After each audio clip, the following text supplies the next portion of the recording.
Bueno, vamos a continuar aprendiendo un poquito más con el tema de la oración. Y hoy quería que viéramos algunos puntos de lo importante de la oración y en qué nos ayuda en nuestra vida la oración. Más allá de que muchos lo sabemos, por ahí refrescamos algunos puntos. Les voy a pedir que busquemos Romanos 12. Romanos capítulo 12. Vamos a leer dos versículos, el 11 y el 12.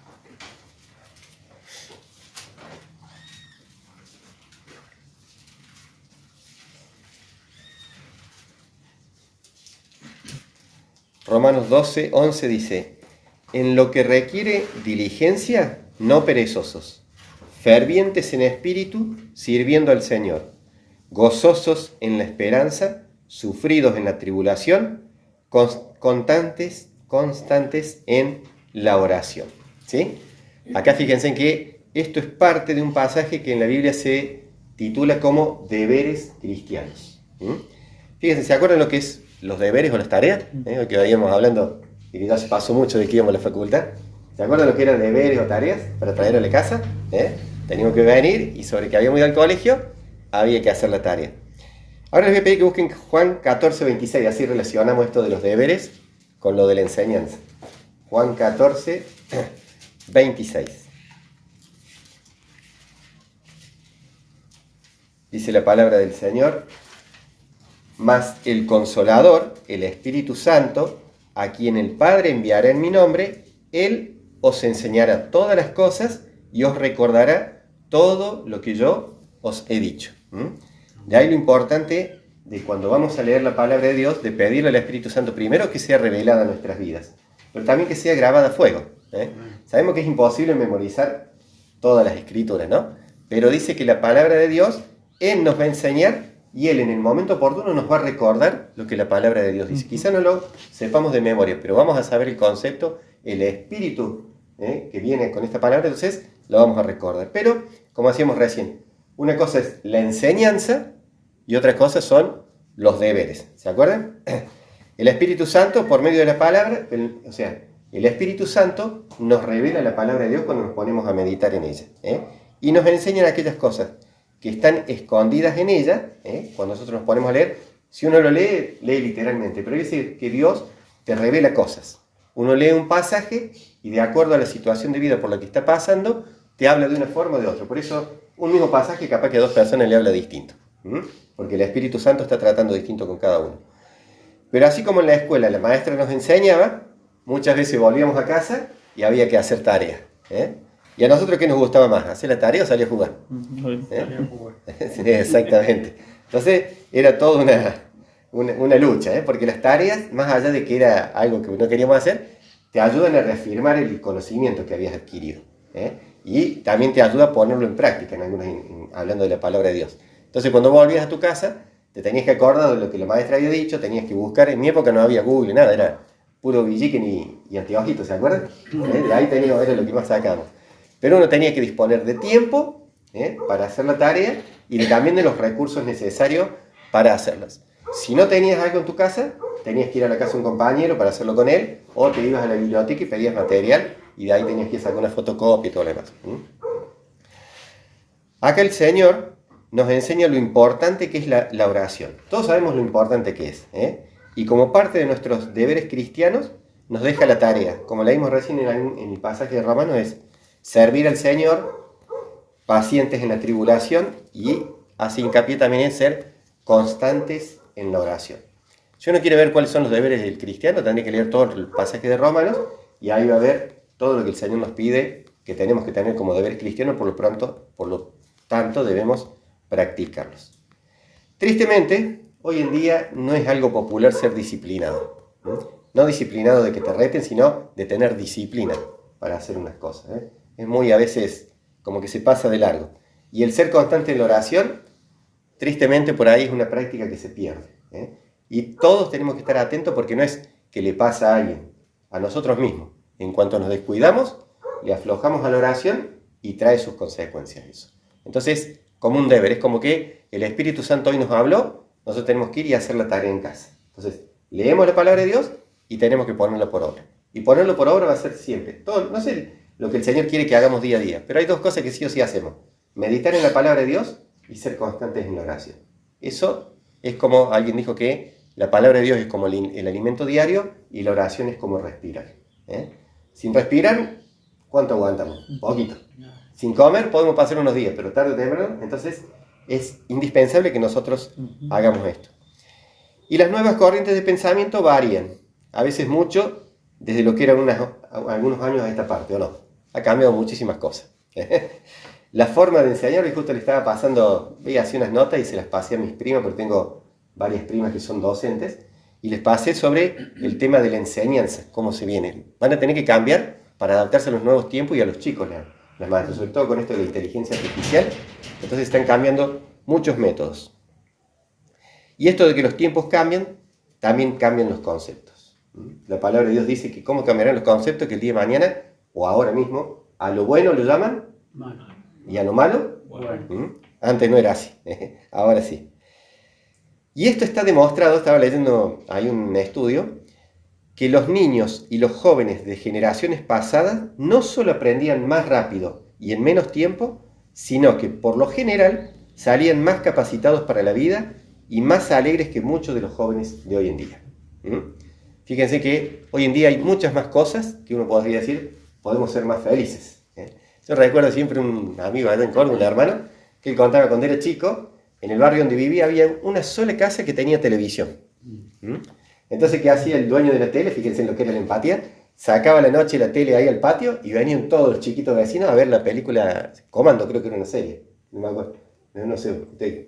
No, es Combate. Ese hacen los jóvenes. O Combate, capaz que era Combate. Entonces dice que a esa hora, no sé si era todos los días o un día a la semana, estaban todos los chicos ahí en la verja viendo Combate en una sola televisión. Hoy en día hay casas donde hasta en el baño tienen televisión. Y no por eso son más felices. Antes era más familiar, la gente se juntaba más, hoy en día estamos más separados. Para tener todas estas cosas que nos pueden hacer más felices, hay que pagar un costo, hay que pagar un precio. Y eso no siempre viene acompañado con gozo para nuestras vidas. Uno por ahí dice, bueno, tengo una televisión acá, pero a mí me haría feliz tener una en la pieza. Pero para tener una en la pieza vos tenés que pagarlo, y más hoy en día que no está barato. Y eso no garantiza que vos ya vayas a ser más feliz. Entonces, antes por ahí tenías menos cosas, pero compartías más, no sé. O sea, todos los tiempos tenían sus males, pero como que hoy en día se afirma más esto. También la crianza de los chicos cambia. El otro día hablamos, ¿se acuerdan de la reunión de varones? Antes era, vos ibas y te sentabas, que a mí no me gusta lo verde cuando iban a comer. Hoy en día se ve mucho eso. ¿Qué te hacía en tu casa? En cada casa varía, ¿no? O come, no hay otra cosa. Este amigo que les contaba en la televisión, dice que él también por ahí iba, la madre vieron que usaba un poco la psicología y le decía, no, a mí el pimiento no me gusta, lo verde, y sacaba todo lo que no le gustaba y se comía lo que a él le gustaba, le comía. Y la madre decía, bueno, está bien, no querés comer, no comer. A la noche, dice que se sentaban a cenar y todos le ponían unos tallarines y a él le ponía el plato con las cositas que él había separado. La madre no lo había lavado, lo había puesto en la heladera así como lo dejó. Dice, primero te comes lo que no te comiste al mediodía y después te doy lo otro. Así que sabía que para el otro día o se comía todo o tenía que comer los pimientos solo a la noche. Hoy en día no, lo vemos con mis nietas, lo hablaba este muchacho, el vecino de Daniel, ¿cómo es? Walter. Lo hablaba que el hijo no comía, un añito y pico, y no comía nada. Y el médico le dice, bueno, déjalo, dice, ya cuando tengas ganas va a comer. Y nosotros venimos de una generación que sí, tenés que comer, es más, te decían, tenés que estar gordito y sanito. Eso. Hoy en día no, tenés que estar... Bueno, fíjense en cómo van cambiando los tiempos, incluso en esto de los chicos. Y el problema es, no importa si es que coma o no coma, el tema es que puede llegar a tener problemas el día de mañana por una mala alimentación. Hay un jugador de fútbol que Gerardo lo conoce, que es Ronaldo, que jugaba de nuevo en el Real Madrid, es un jugadorazo. Pero él tuvo tanta deficiencia en la alimentación cuando era chico que eso le repercutió en las rodillas. Entonces, cuando estaba en el auge de su carrera, se lesionó una rodilla. Yo me acuerdo patente, después volvió a jugar un partido, a los pocos minutos se volvió a lesionar de la rodilla. Porque lo mal alimentado que estuvo de chico le impactó en su rodilla grande. Hoy en día tenemos que tener cuidado con eso. Tanto en los chicos como nosotros en los grandes también. Entonces, fíjense, eso a nivel humano, a nivel físico, también a nivel espiritual. Mal alimentados, porque quizás queremos buscar de la palabra de Dios, que es nuestro alimento diario, pero con una mala enseñanza somos mal alimentados. Y el día de mañana eso va a repercutir en nuestras vidas. Entonces, ¿cómo evitar eso? Tenemos que pedirle al Espíritu Santo a través de la oración que cuando estemos leyendo su palabra, Él nos enseñe, como dice Juan 14:26, para que no nos desarrollemos atrofiados o con algo que el día de mañana nos pueda llegar a dañar. Fíjense en lo importante de la oración. Si en una familia uno se alimenta bien, espiritualmente, vamos a hablar, Dios lo va a ir llenando más y más de su Espíritu Santo, ¿o no? Cuando uno se alimenta y busca del Señor, se va alimentando. Pero yo no puedo pasarle mi alimento, o sea, puedo compartirle rosa mientras no me lo comí. Una vez que yo me lo comí, ya está. Entonces, si yo me estoy alimentando bien, eso me va a alimentar bien físicamente. Pero una vez que me lo comí, ya no se lo puedo pasar a ella. ¿Se entiende lo que le quiero decir? Y eso tiene que ver un poco con, ¿recuerdan el pasaje de las 10 vírgenes? Habían 10 vírgenes con lámparas.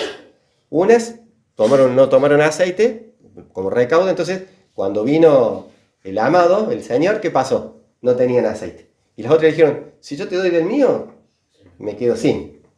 Bueno, lo mismo pasa con nosotros. Incluso aunque pudiésemos darle de lo que el Señor deposita en nosotros, no nos vamos a quedar los dos sin nada. Y esto tiene que ver porque, por ejemplo, si Rosa, que es mi esposa, es una mujer de oración y de meditación en la palabra de Dios, va a influir para bien en mi hogar. Se va a ver porque es una mujer que tiene una buena relación con Dios. Pero si yo no cuido mi alimentación, ella va a estar fuerte espiritualmente, pero yo voy a estar débil. Voy a tener algún beneficio de lo que es su vida de comunión con Dios, obviamente va a afectar para bien mi hogar, pero yo no voy a estar bien alimentado. Entonces es importante que cuidemos de estar toda la familia alimentada, tanto en mi casa, en la familia chiquita, como en la familia grande que tenemos en Cristo Jesús. Entonces, cada uno de nosotros tiene que en oración pedirle a Dios que todos podamos ser alimentados bien. Incluso cuando vemos a hermanos que vemos por los frutos que no se están alimentando bien, orar por ellos para que primeramente el Espíritu Santo haga una obra y los ayude a que estén alimentándose bien. Y si en medio de esto yo puedo ser un instrumento para ayudarles a dar buena comida al Señor, bueno, que el Señor nos use. Pero tenemos que preocuparnos por todos. Yo en mi casa no me preocuparía, yo como bien, el resto que se la arregle. Me tengo que preocupar por todos. Así también tiene que ser el deber cristiano en la iglesia. Y esto muchas veces empieza con la oración. Porque si yo no me estoy alimentando bien, mi esposa me puede venir y me dice 10.000 veces, che, sentate, lee la palabra, tómate un tiempo. Pero si yo no lo quiero hacer, entonces hay cosas que solamente en oración podemos empezar a hacer las cosas. ¿Y por qué el Señor nos deja esta tarea de la oración? Acá voy a sacar unos puntos particulares, puede haber muchos más, pero yo tomé algunos para no irnos tanto. Y vamos a tocar algunos puntos. Por ejemplo, nos ayuda a no desenfocarnos en los caminos del Señor. Primera de Pedro 4:7.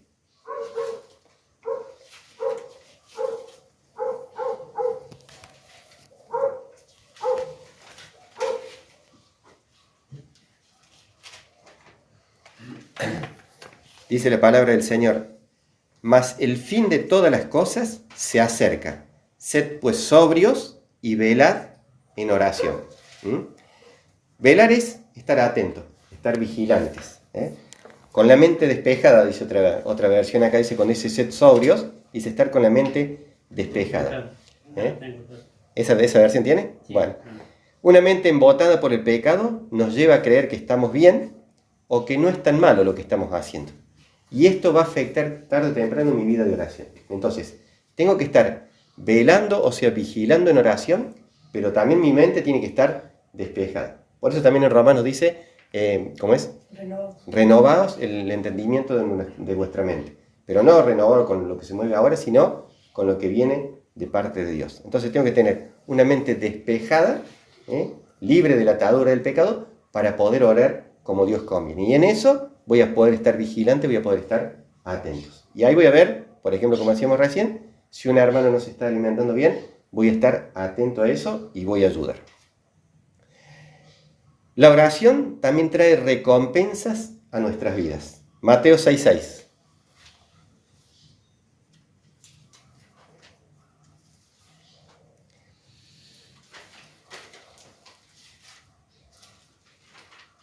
Dice la palabra de Dios, mas tú, cuando ores, entra en tu aposento y cerrada la puerta, ora a tu Padre que está en secreto, que está en secreto, y tu Padre que ve en lo secreto te recompensará en público. Entonces, una vida de oración trae recompensas para nuestras vidas. El tema es que nos gusta ser recompensados, pero no nos gusta pagar el precio. Porque como dijimos recién, para hacer una tarea había que disponer de tiempo, fuerza de voluntad y también de los elementos necesarios. Entonces, ¿cómo dice que tiene que ser mi oración en este sentido? Tengo que buscar un lugar, un aposento, dice, y cerrar la puerta. O sea, un lugar donde yo pueda estar tranquilo, donde pueda estar a solas con el Señor. Y ahí Dios, que va a ver lo que yo hago en secreto, después va a traer su recompensa en público. Entonces, lo importante de tomarnos todos los días, como el Señor Jesús lo hace, ¿se acuerdan? Ya lo mencionamos esto. Se levantaba más temprano que todos y se iba solito para buscar la comunión con el Padre. Nosotros también tenemos, si es posible, a la mañana. Todos recomiendan eso. Pero si no, en el momento del día que nosotros podemos estar tranquilos, tomarnos ese tiempo para poder estar a solas con el Señor. Es importante con la familia tener ese tiempo, pero hay un momento en que tenemos que estar a solas con el Señor. Otra característica, nos ayuda a superar cualquier situación. Hechos 16:25. Pablo y Silas, ¿se acuerdan? En la cárcel. Dice, a eso de la medianoche, Hechos 16:25. A eso de la medianoche, Pablo y Silas se pusieron a orar y cantar himnos a Dios, y los otros presos los escuchaban. La pregunta que les hago es, ¿el Señor los libró de la cárcel? ¿No? ¿Y esto de estar en la cárcel les impidió cantar y alabar a Dios? ¿Orar y alabar a Dios? No. Exactamente. Entonces, muchas veces decimos, no tengo tiempo. Siempre ponemos una excusa de que las cosas externas nos afectan para quitarnos el tiempo de comunión con Dios. No hay excusa. Estar en la cárcel en ese momento, hoy es feo, calculo, nunca me he metido preso. Pero es feo, y más en esa época que los ponían en un cepo, entonces tenían que estar con los pies estirados, así calzados, las manos atadas, en un lugar no muy higiénico, para nada higiénico, a veces hasta con ratas ahí adentro, en un lugar de esos. Ellos ahí buscaron orar y alabar a Dios. Y fíjense en lo que pasó. Primero dice que cuando oraban los presos, escuchaban. Entonces daban un buen testimonio de en quién ellos confiaban. Y después que hubieron orado y cantado, ¿qué pasó? ¿Se acuerdan cómo sigue la historia? Hubo un terremoto. ¿Con el terremoto qué abrió? ¿Qué pasó? Ahí dije la respuesta. Se abrieron las puertas de la cárcel. Y ellos pudieron estar libres. Es más, hasta el carcelero se entregó al Señor. Entonces fíjense, aún en medio de situaciones difíciles, la oración, y en este canto también los cánticos, ayudaron para que se haga un milagro terrible. Todos estamos en situaciones que a veces no sabemos para dónde agarrar. Agarremos para el lado de la oración y de cantar al Señor. ¿Sí? Y la última que yo puse acá, la última característica o la ayuda es, nos ayuda a que la unidad del Espíritu Santo sea una realidad en nuestras vidas y en la iglesia. ¿Sí? Hechos 1:14.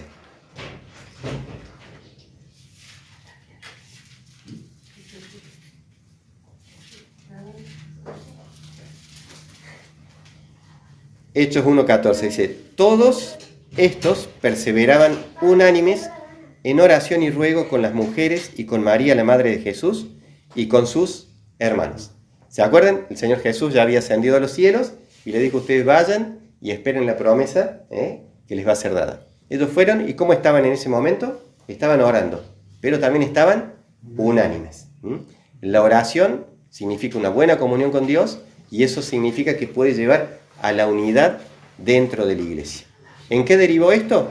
Hechos 2, del 1 al 4, dice, y cuando llegó el día de Pentecostés, estaban todos unánimes juntos, y de repente vino del cielo un estruendo como de un viento recio que soplaba, el cual llenó toda la casa donde estaban sentados, y se les aparecieron lenguas repartidas como de fuego, asentándose sobre cada uno de ellos, y fueron todos llenos del Espíritu Santo, y comenzaron a hablar en otras lenguas, según el Espíritu les daba de que hablasen.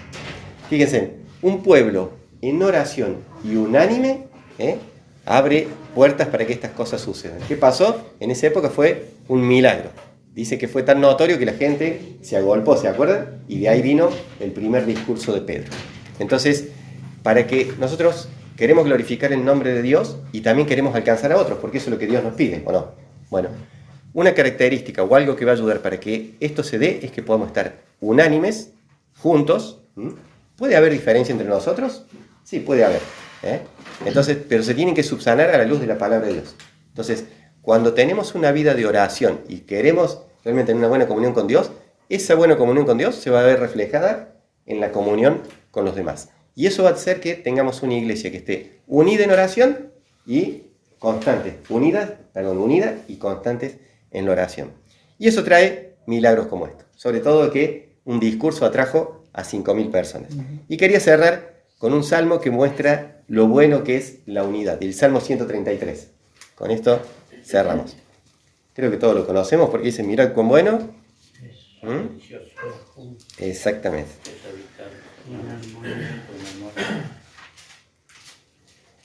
Cuando vivimos juntos y en armonía, ayuda mucho para que tengamos una buena vida de oración delante de Dios. Dice, mirad cuán bueno y cuán delicioso es habitar los hermanos juntos y en armonía. Juntos en armonía. Es como el buen óleo sobre la cabeza, el cual desciende sobre la barba de Aarón, y baja hasta el borde de las vestiduras. ¿Y qué pasa cuando esto sucede? Como el rocío de Hermón, que desciende sobre los montes de Sión, porque allí envía Jehová bendición y vida eterna. Amén. Cuando estamos unánimes y en oración, suceden estas cosas. Hoy en día estamos acá, para que podamos estar unánimes, realmente en un mismo espíritu, y nos vamos a llevar a casa. ¿Qué nos vamos a llevar? Bendición. La bendición no te la va a quitar nadie. El diablo te puede querer correr con lo que sea, pero la bendición que Dios te da no te la quita nadie. Amén. Y eso va a repercutir para bien de todos. Dios les bendiga. Amén. Amén.